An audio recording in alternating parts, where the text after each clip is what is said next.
was 1/10 to P1. Only last corner, otherwise you were there and thereabout.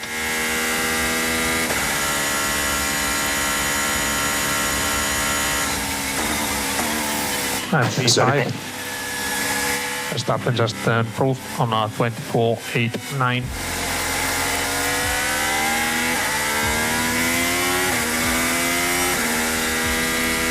Can you imagine being 7 times world champion and being out of a qualifying session due to lack of fuel?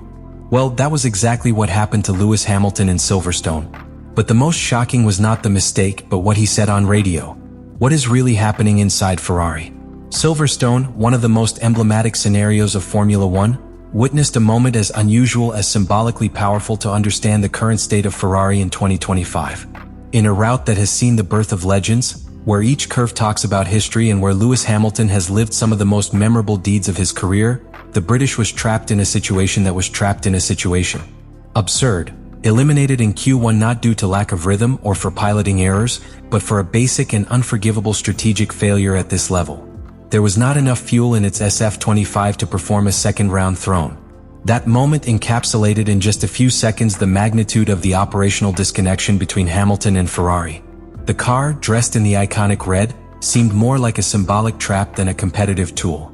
Hamilton, accustomed to having absolute control over each aspect of his session, was not only the victim of a technical error, but of something much more alarming: the lack of real-time communication that could have allowed him to anticipate the catastrophe.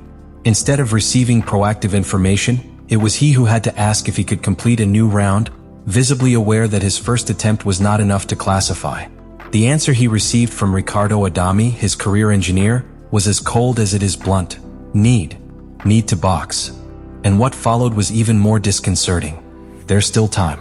What? Why would I? Hamilton asked, trying to appeal to the logic of the remaining time and his experience to improvise a solution. But the sentence came as a dry hammer: got not fuel.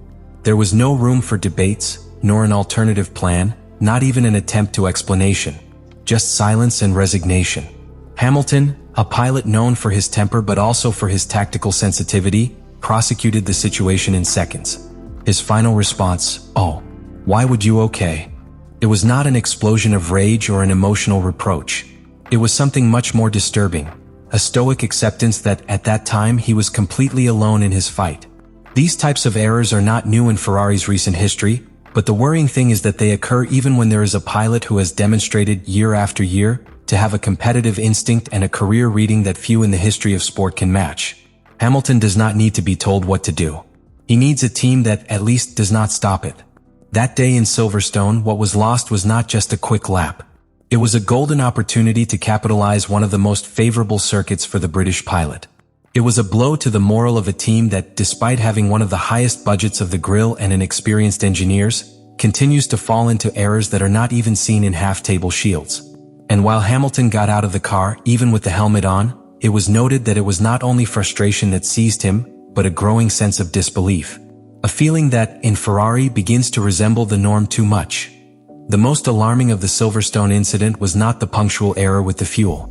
It was that such errors in Ferrari are not the exception but part of a pattern. When a sports structure commits tactical mistakes at times of high pressure, the narrative can be justified with technical or contextual explanations. But when the failures are repeated throughout the calendar and affect both Lewis Hamilton and Charles Leclerc, the problem ceases to be technical and becomes structural. Since the beginning of the 2025 season, Ferrari has evidenced a lack of internal synchrony that goes far beyond track performance.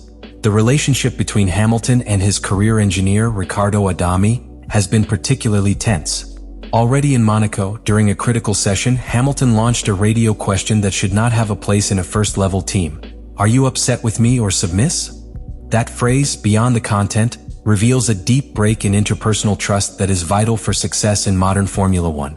If a pilot feels that his own engineer is not aligned with him emotionally and strategically, shared decision-making becomes a minefield. This wherein the relationship does not occur in a vacuum. Fred Vasseur, team director, has publicly admitted the need to improve internal communication. But recognizing the problem is not the same as solving it. And while the statements before the press sound diplomatic, the tracks on track continue to demonstrate a dangerous disconnection. Even external figures have pointed out these shortcomings. Jacques Villeneuve, world champion, has openly criticized the quality of communication in Ferrari, suggesting that their engineers and pilots are not on the same page.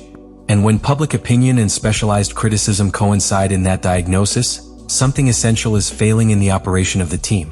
Hamilton's case is especially delicate.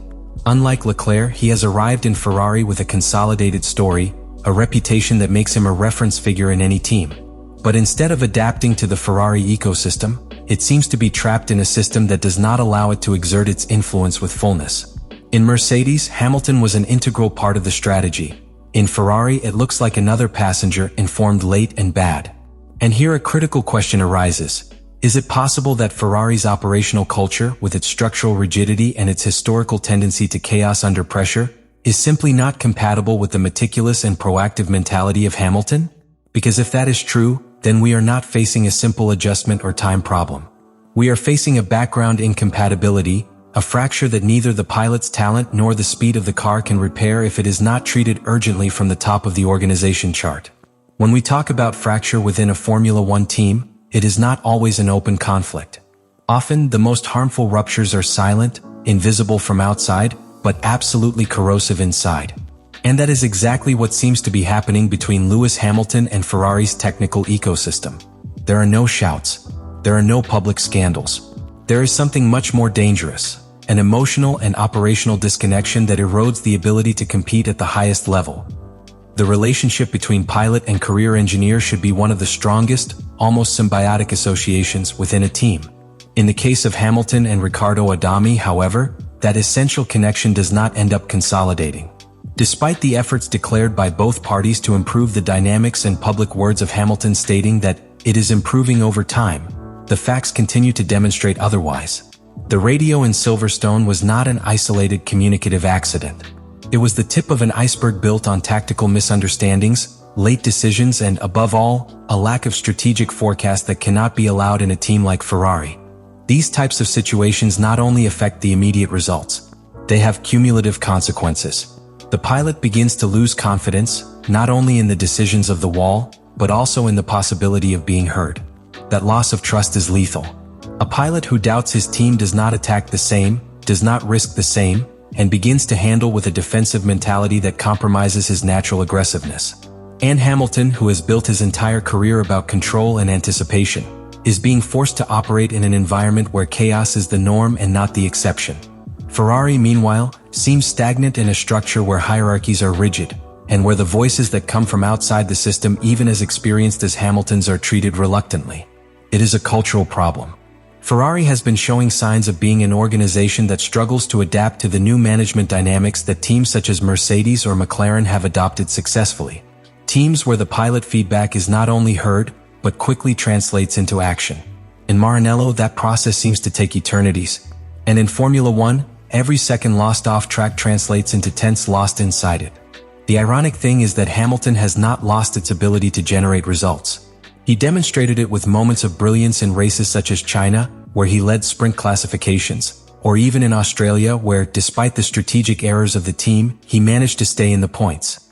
But his individual flashes violently contrast with the background noise. A team that does not seem to be at his height in terms of reaction, precision, and respect for his experience. Meanwhile, the official speech remains clinging to phrases made, "We are working to improve. It is an adaptation process. The car has potential." But the reality is that this potential is being wasted. Because synergy between a pilot like Hamilton and a team like Ferrari should produce historical results, not chronic frustrations. And the most worrying thing is that, despite not having a direct confrontation, all indications point to a fracture that deepens with each poorly managed race. An invisible fracture, yes, but also relentless.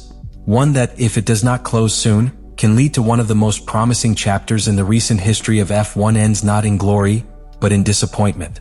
Since its signing was announced, the world of motor racing was divided between those who saw this alliance as a story of mutual redemption, Hamilton looking for a new challenge and Ferrari trying to rediscover their winning DNA, and who, with more skepticism, warned that gathering two institutions with such heavy stories, so marked cultures, and such high expectations could become a watchmaking bomb. What we are seeing just halfway is that both positions were some reason. Hamilton has shown that it still has the speed, talent, and career intelligence to compete at the highest level. There is no doubt that your motivation remains intact. But he has also had to face a reality that perhaps had not completely anticipated. Ferrari is not Mercedes. It is not a clinical execution organization, where each piece fits Switzerland precision. It is a team with a huge legacy, but also with a recent story full of erratic decisions, constant changes in its technical structure, and a tendency to repeat errors under pressure. The immediate future, then, is played on two levels. The first is technical, to improve track execution, refine strategies, and avoid root errors such as Silverstone.